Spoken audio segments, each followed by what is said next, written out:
I've been directing on flat surfaces, planar surfaces, I call them, for a long time, and the cube on the other side is an example of that, the table, even the window in the car. And I got to the point where I was exploring this notion of how do I take that a step further? Where do I go from there? And I came up with this idea of actually wrapping the image in the screen. Actually fold the screen around the image. And so I spent about 5 or 6 years sitting in a dark room inventing a system wherein I have this shape machined out of a huge piece of mahogany, right? And then this material is a thermoplastic, it's a heat-sensitive plastic, and they vacuum form it over the top of that mold to produce this shape, this volumetric screen. And then I sandblast the back of that screen, and then I'm projecting a series of images into it from behind. And the trick is, if you were to take this and project it on a wall, none of the circles would be circles, none of the rectangles would be rectangles, none of the squares would be squares. It would all just be sort of splayed out in a really sort of nonsensical way. You'll notice that each one of these surfaces is angled. And so it took a long time to figure out how do I accomplish that. I mean, how do you make this remain a circle when it's at an angle? And incidentally, this is something that I didn't talk about, all these gears were photographed at the Los Alamos National Labs in New Mexico, where the atomic bomb. These are all Cold War, 1950s and 60s remnants that are sitting on shelves up in the National Labs. And I paid a guy $100 and he let me go in for the day, and I filmed them. And honestly, each one of these probably cost taxpayers $500,000, and they're just gathering dust. And so when I needed gears, I couldn't just go out and go to an automotive store and buy gears, to film. I needed something significant in that sense. And so that's the origin of all these one-of-a-kind, really, they'll probably never be seen other than this piece, unless they end up in a museum somewhere. But they might be radioactive, so they probably won't end up in a museum somewhere. So are they probably like a nuclear bomb or something? Maybe, yeah. They could be, or the components, machines that are used to make those things. Oh, yeah. Yeah. And so with this piece, what I'm doing with this piece is, I talked earlier about the screen concept, about how we spend all our time sitting and watching flat screens and gathering the information that comes to us through that screen.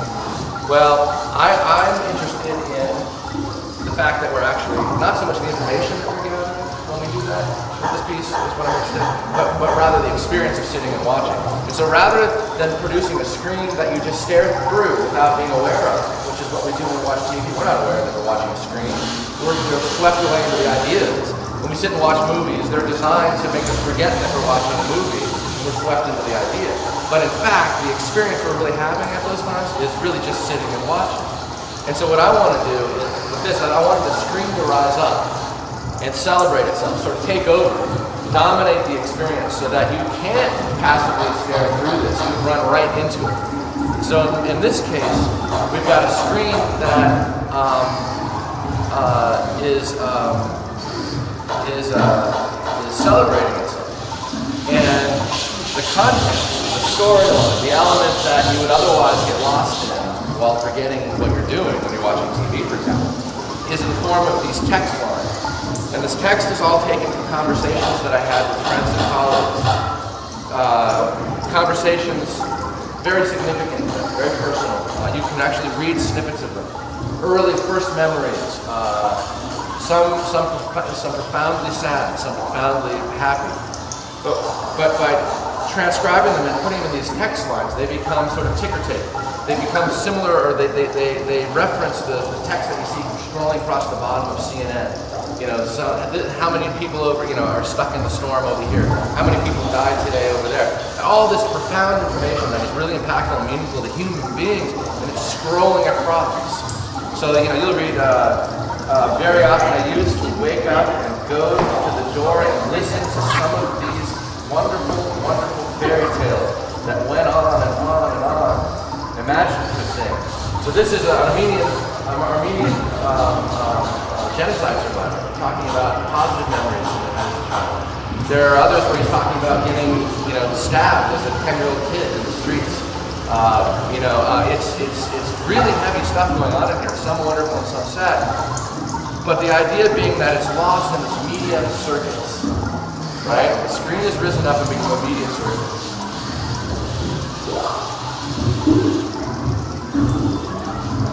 All right, so, yes, so there's that. Okay. Peter, can you talk about technically this piece is being projected from the back? Yeah, it's being projected from the back. There are several projectors back there, high definition video projectors, that are projecting into it. And it's all calibrated using registration points. And if anybody was asked how it's done, just tell them that it took about 6 years to figure out, and it involves registration points. I guess that's really all you can tell someone. And you also got a patent for this. And I have a patent on the process. Absolutely. You know, you spend 6 years sitting in a dark room doing something. You might as well get a patent, right? But that's how complicated the process is, right? Aren't you worried if the kids touch that? No. They might move it. No, they can't move it. They can't move it. Touching is fine. Obviously, you don't want somebody scratching the keys or anything like that. But it's spatial, you know, and it's okay. And if you come over and look at the side here, for example, if you look at this gear, come around here and look at that. Look at what's going on there. So you've got this projected image that is functioning on the side, and it wraps around and functions there. Same thing here. And that's difficult to do. It just doesn't happen. So you have to remember in the back are two projectors, and they're just projecting a flat image the way that you would project on a screen, right? So imagine how that flat image is being distorted and moving into these shapes. This surface is undulating so that you can see. Exactly.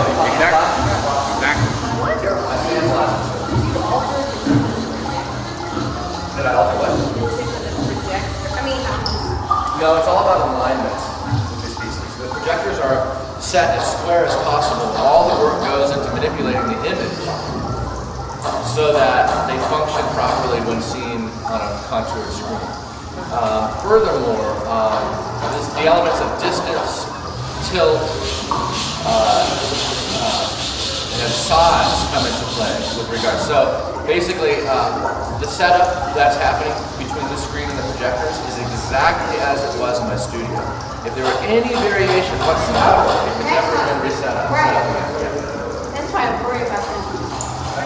yeah, well, I think it'll be fine.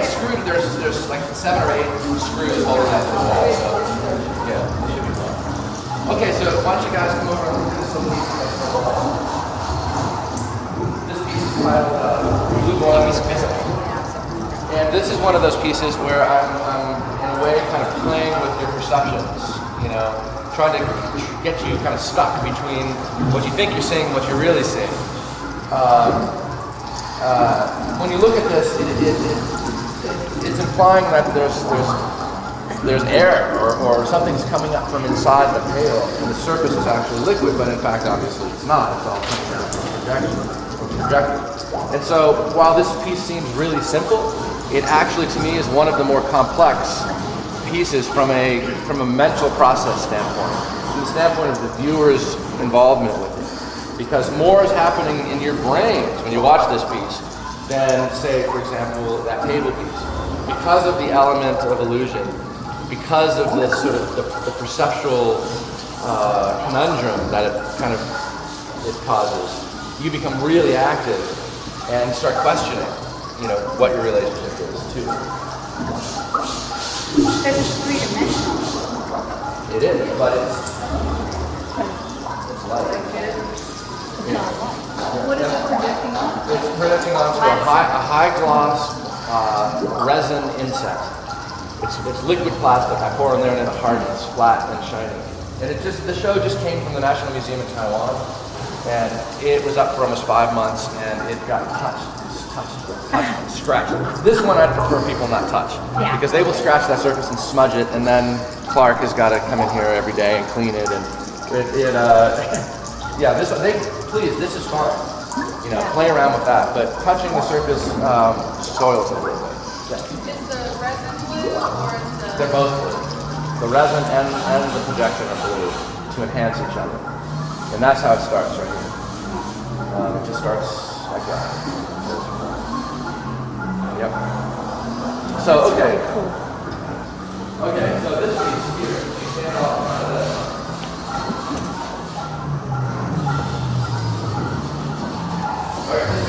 a registered driver. And everything that you're seeing in the window out here, everything you're seeing there is taken from a video game, a kid's video game. So you see the city streets going by. What I did is I found a video game that I could record the footage from. And so I panned the point of view, because they're all point of view games. In this case, where you're looking, where the participant or the player, the person who's playing the video game is looking somewhere. Normally, you'd be looking out the front window of the car as you're driving through the streets. Well, in this case, I panned the camera on the video game so it's looking out the passenger side window. So you see the world going by in profile. And then I recorded that footage. And if subsequently, because I'm not looking forward, I can't see where I'm driving in the game. So I'm driving into people, into other cars, through the windows, windows of buildings, and I'm chased by the police. All these things are happening. And then I recorded that, and I cut it down to about a 6 or 8 minute sequence. And I projected it against the window of an actual car, which is what they did in the 40s and 50s in Hollywood, where Jimmy Stewart's driving down the road, and you see the streets, and it just looks, he turns left, and the image goes right, kind of thing, or he's not even looking at the road, he's talking to somebody without looking at the road, that kind of thing. And so with that, I climbed in and I did this performance where I'm matching all the right turns of the wheel are matched with the right turn of the wheel, all the left turns are matched with the left turn of the wheel. All the crashes, the stops, and the starts. And so then by projecting it back into this car window, what I'm trying to do is trap the viewer. This is the point of the piece. I'm trying to trap the driver between these two realities. Right? We've got the reality out here in the real world, the one that makes sense to us, that we live, and then you've got the insane reality of the video game and the behavior and what's happening in the video game. And I'm trying to, that's a metaphor for how we're all trapped between these two worlds. We're trapped between the world of TV and movies and, this media-generated world. And in our real lives. And when you do that, it becomes really almost hilarious because the absurdity of the logic of this video game is being applied in the real world, so to speak. And it doesn't work, right? I mean, we shape ourselves by the TV we see. We define ourselves by the movie stars we watch. Everything about our lives is somehow informed by this set of rules that we're inventing and we're creating in this imaginary world. But when you bring those rules into our world, really, really try to apply them, you run into problems and it becomes very absurd. And there he is, he's shot down at the end by the virtual police officer on the streets of Miami. So this piece just starts, he's sitting here. And incidentally, you'll notice that as the driver's sitting there, he's bored as heck. I mean, he's playing a video game. So when he's crashing into people, and when he's running over pedestrians in the street and driving through windows and buildings and getting chased by the police, he doesn't really care any more than he would care if he was playing a video game.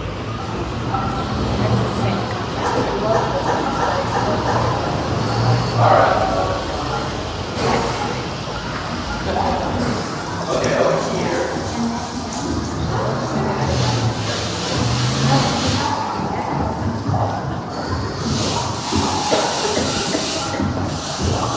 This piece is titled Hands at a Table.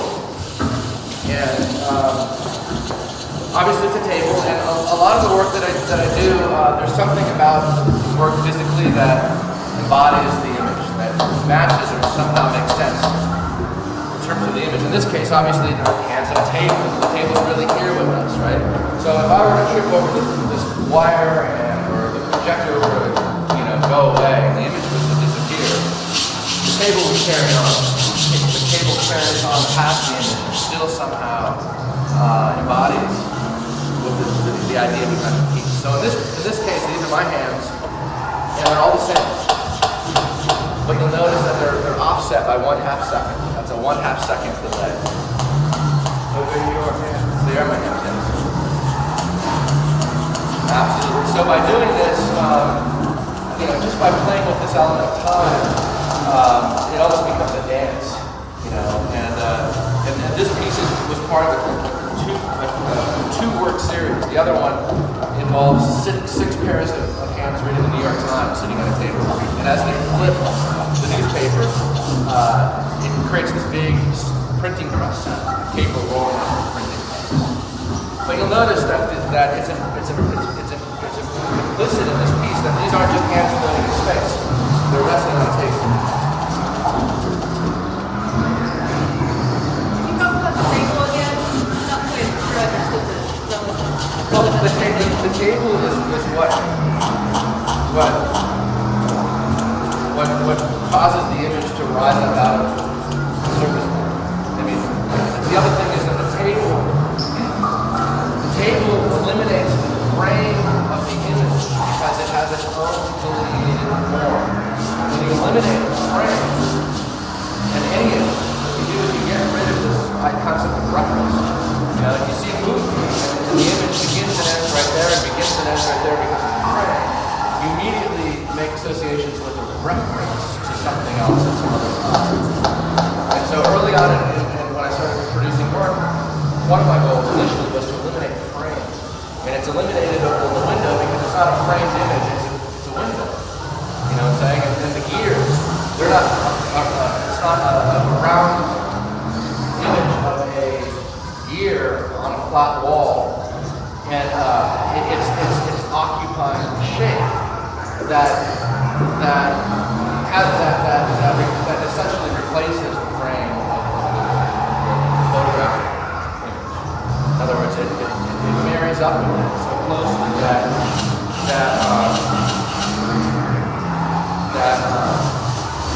it's not a window anymore. It's not an image window. It's a shape window. To use the metaphor of the car.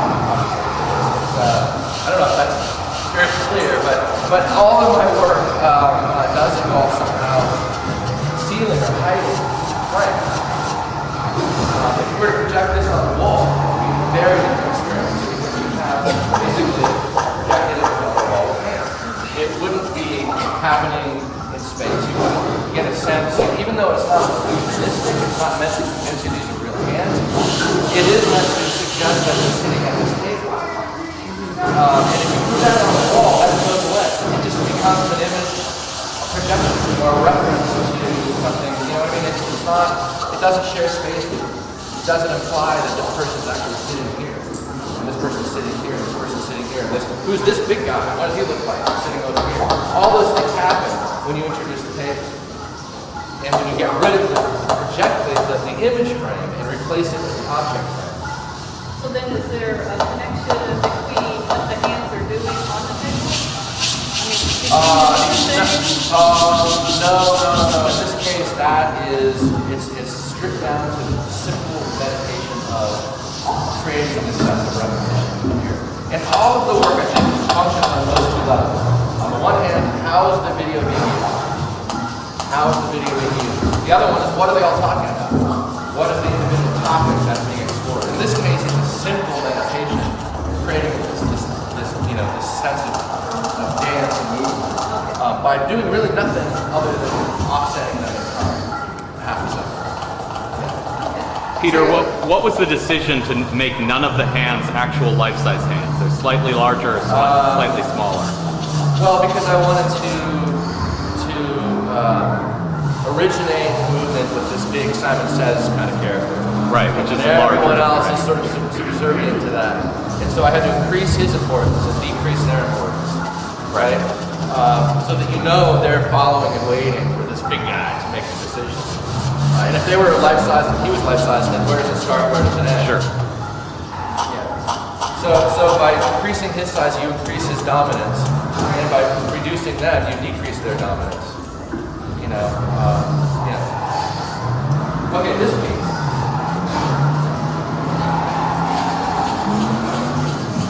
This piece is another spatial piece with three-dimensional rocks.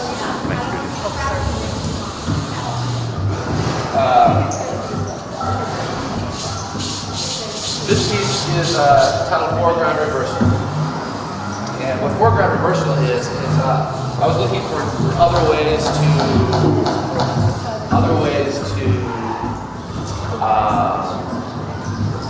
play with this notion of a 3D screen. These rocks here were actually set out in front of the camera on my lens, and they're only about 6 inches wide. So by setting them down in front of the lens like this, what I did is then we went about 30 feet behind the rocks, unseen. We built this wall that perfectly matches the outline of the contour of the rock. And then these fellows, they're a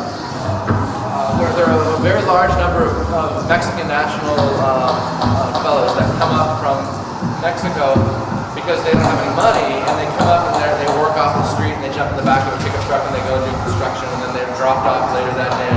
And these fellows, regardless of what your position is on, the standpoint of immigration, they are stuck in this loop of coming and going to the States. They're either coming up from Mexico or they're being sent back down to Mexico. When they're coming up to Mexico, there's a lot of obstacles that they've got to overcome to get here. And so what I did is by having them walk from left to right here over these huge rocks, you get the sense that there's a lot of hardship. That's a real difficult journey because they're having to clamber over these huge boulders that are standing in their way. Okay, now that's symbolic of coming up to the States. Then what happens is they jump down over here, and you'll see them when they walk back the other way, they scroll by, and they actually walk between the lens of the camera that I filmed it with and the rocks and the wall. So what happens is they walk back and they're large in the frame. And the rocks suddenly take on a different meaning. They shrink down and they become just stones on the side of the road. So you look at how easy it is, he's walking back. So now the rocks in one direction signify hardship, and the rocks suddenly change their significance when they're going in the other direction. So this piece is really discussing this journey of coming and going from Mexico to the States with these fellows. And that wall that I built was about that high. It had to be, and it was about 8 inches wide. So they're really clambering on top of this very narrow surface. And what's more, because of the angle of the lens when I filmed this, which the lens was down on the ground, because these rocks are sitting on the ground, that wall then, the top of that wall had to be angled at about 20 degrees. Because if it was flat, the front edge of it would have matched this, but the back edge would have been too low. If you imagine the perspective of shooting up on something, so then their feet would have been disappearing behind the rocks as they stepped on the left side of the wall. And as they stepped on the right edge, their foot would have been right on. So I had to bring up the left edge so that the surface was on line with the lens. So no matter where they stood on that wall, you could see their feet falling directly on the rocks. So that, you imagine a wall 6 feet high, 8 inches wide, with a 20-degree slant in it. It was real tough. So the sky was put in Sky differently? is the sky in New Mexico. Nothing, very little of this work. It's all, except for this. That's obviously done on the computer where I composite those images around. So I film one and then, but a lot of the other stuff, that piece over there, there's no computer in the car. There's nothing like that. It's all done real time in front of the lens. So it's called a real-time composite. So that was projected onto a window, and then I climbed in and I did it. I didn't add the image of the streets going by later with the computer. In this case, that's the sky, as it was when I filmed it. And incidentally, this took about 2 weeks to film. We had to build a huge tent outside over the camera and over the rocks. And it just stayed out there for 2 weeks because we were waiting for the right sky. And believe it or not, after I struck, we shot it 3 times. And the day after I shot this, we had these huge billowy white clouds here, but I had already struck the set. So this is what we ended up with, But I actually like it because the clouds, it's almost like it's pulling them, it makes a difference between this side and this side. Like, what's over here? The clouds are suggesting that there's something that they're going toward over here. that mic to the wall. You put a mic on the wall and it's just the sound of them walking. You can hear the wood.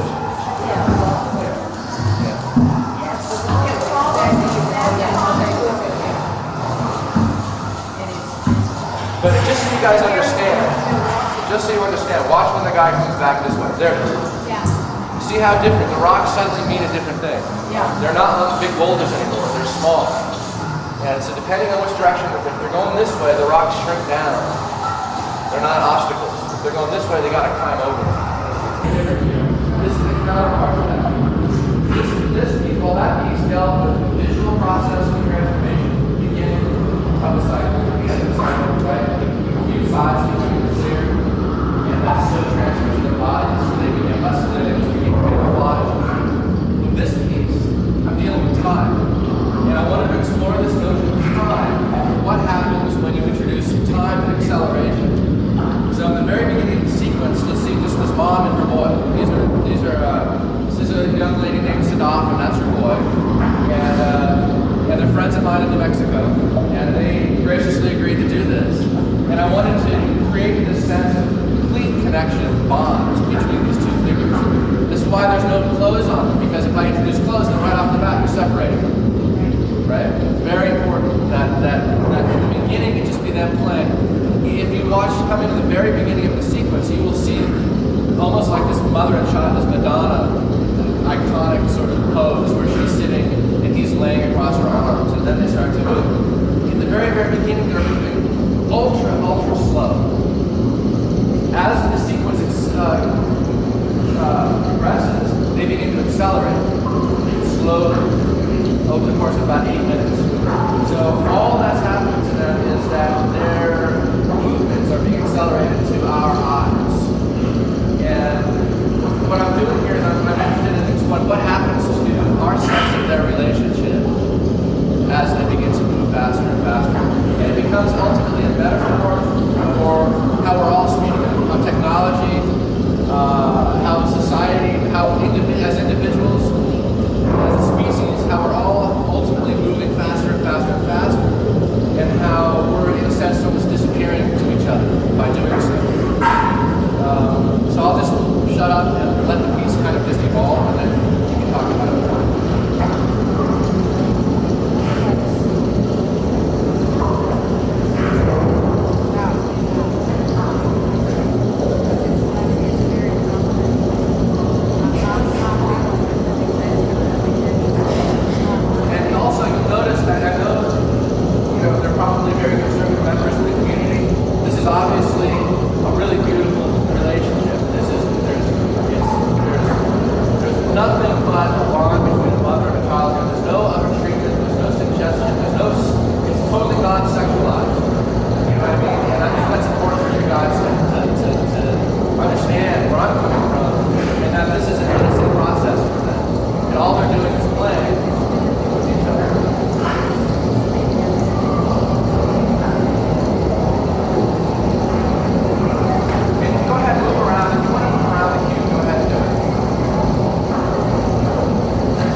So there they go. There they go. Oh, they split that, and they just disappeared. So you can make your own determination as to your sense of their bond.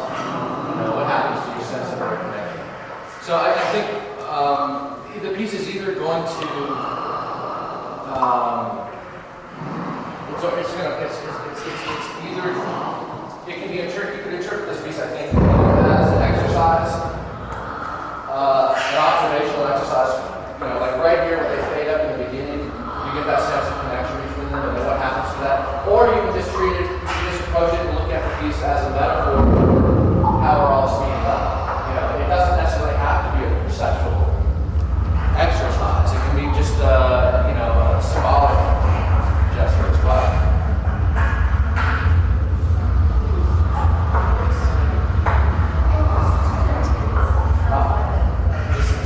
Well, the sound is I went up into the mountains in New Mexico where I live, and I found a creek rushing water.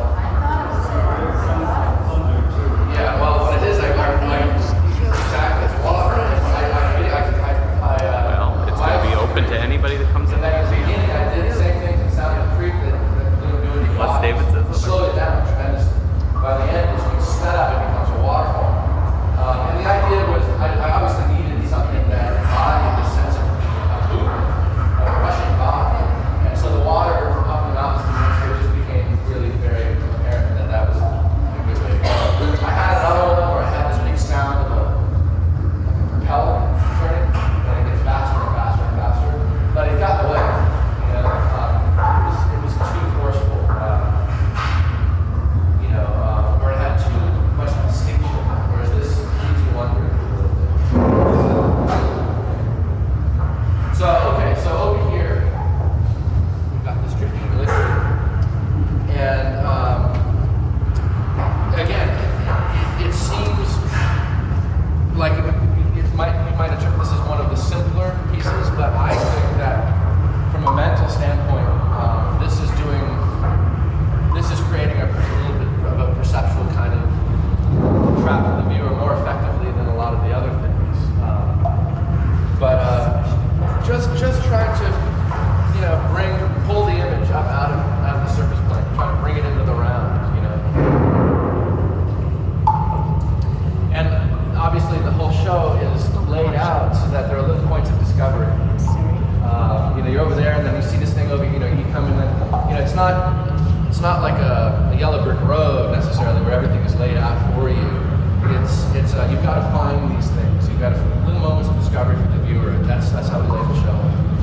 This piece is titled Waters, W-A-T-E-R-S, meaning plural. Waters in the plural. And with this piece, I'm trying to combine this element of video projection, which is this silhouette, this light, of this flashlight on a glass, and a physical object, so that the physical object appears to be producing that silhouette. And again, by doing that, this is consistent with my career-long effort to place video into a spatial context.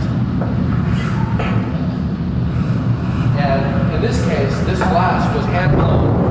I found somebody that hand blew the glass because you'll notice the glass is smaller at the mouth and wider at the base. Most glasses, believe me, I looked, are the other way around. They're bigger at the mouth and smaller at the base. And if you were to do that, if you were to put a glass on this or flip this upside down so that the mouth of the glass is wide, what you end up with doing is you create this big this halo shadow from the light that's coming from the projector. But I didn't want to do that. I wanted the shadow to be projected, right?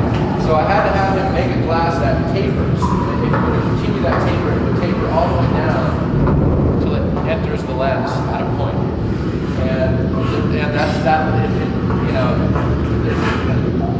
With this kind of work, there's so many things that you've got to essentially deal with.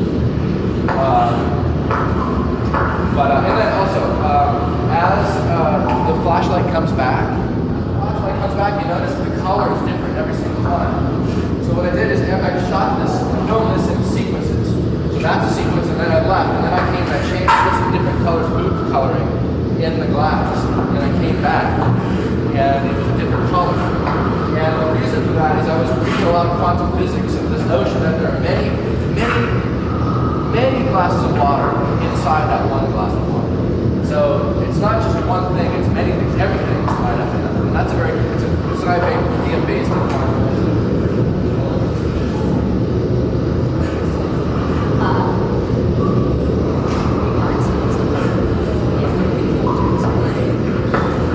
Yeah, I'm trying to go over it in my mind.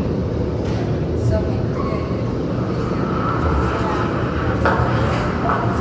just And on this one, did you use, when you were filming it, did you use real water and that's resin? Yeah, I use water and food color. And what, that's not water in there, it's Now it's red, it's it's baby oil. baby oil. And the reason for that is if you put water in there, it immediately, about an hour later, it gets bubbles all on the side. Right. And I don't know what happens, it oxygenates. And it gets covered with bubbles. So this is baby oil. So you don't want anybody putting their fingers in there because it will drip on the table and then it will spread. And I actually had to replace this last night because in Taiwan it was covered with oil stains. And you can smell it. It smells like baby oil, but yeah.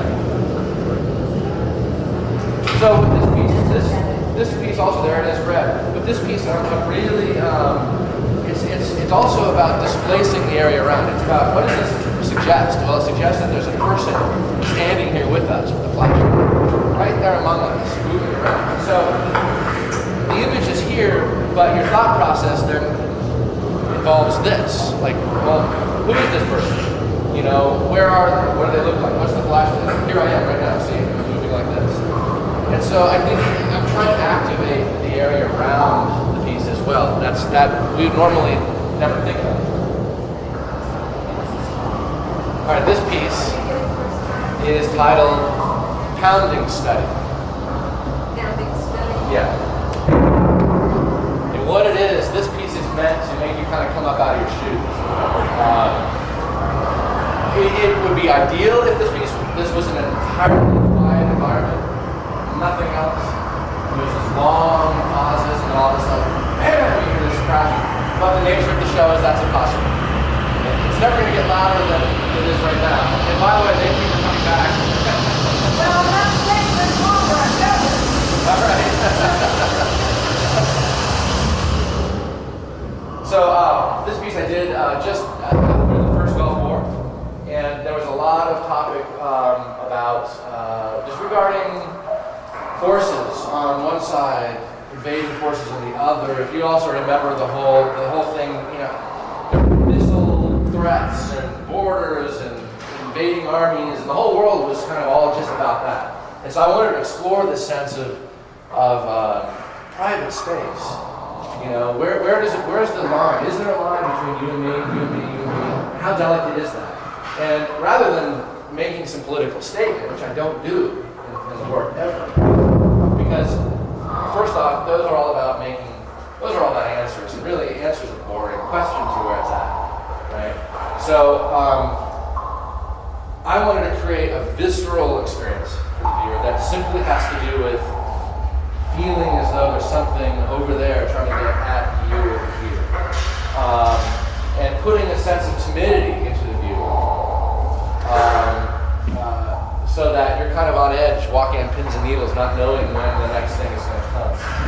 And so the way I did that is I just built this is a steel powder-coated pan mounted to the wall.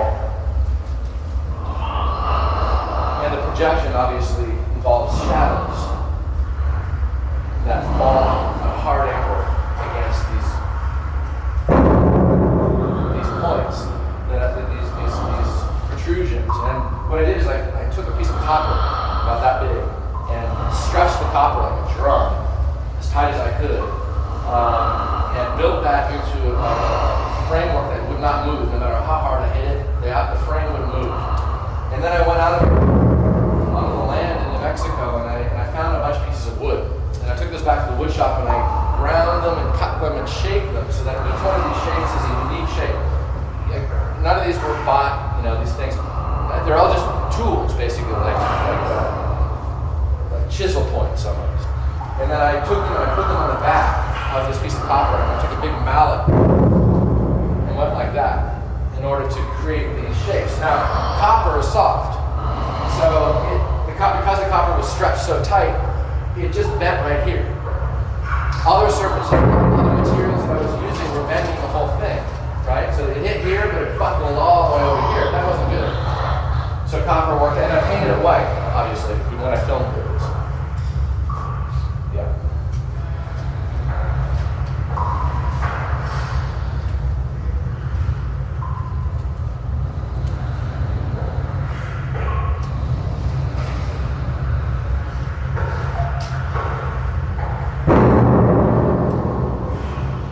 Alright, so, and then this piece is the last piece here.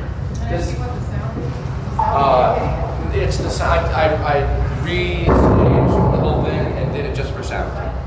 So I was talking and telling somebody move the light there, and all, so I couldn't use any of that sound. So what I did is I redid the whole thing just in a studio, just for sound, and then I replaced the sound. This piece is one of the first pieces I did. It's called Sleep Defined, and this is like 1995, I'm guessing. 1995. And this piece is just a simple gesture, symbolic gesture for the energy of somebody sleeping and where the head rests. And so I started playing around with this idea of projecting a surface that's lit from the side. So there are a lot of similarities between this piece and that piece. Because if you look at the light source, it's coming from a very low angle, right? And that's why you're able to see those shapes, because it's lit from the side like that. And really, is what it is. It's shadow. Is what is creating, this sense of depth there. So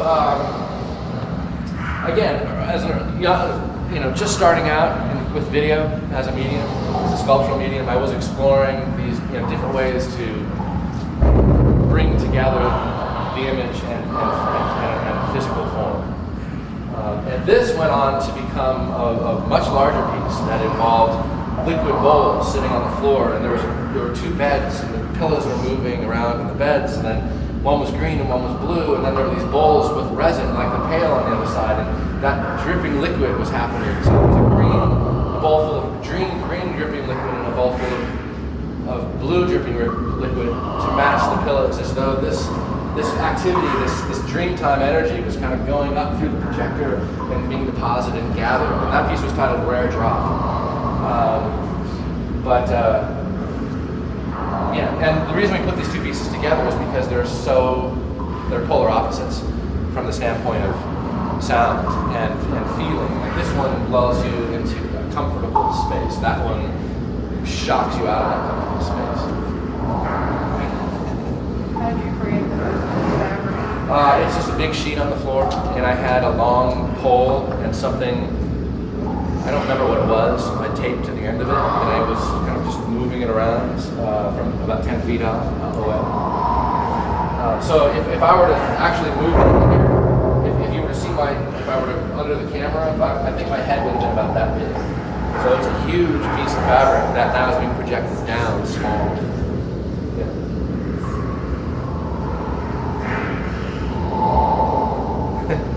All right, guys. Well, that's the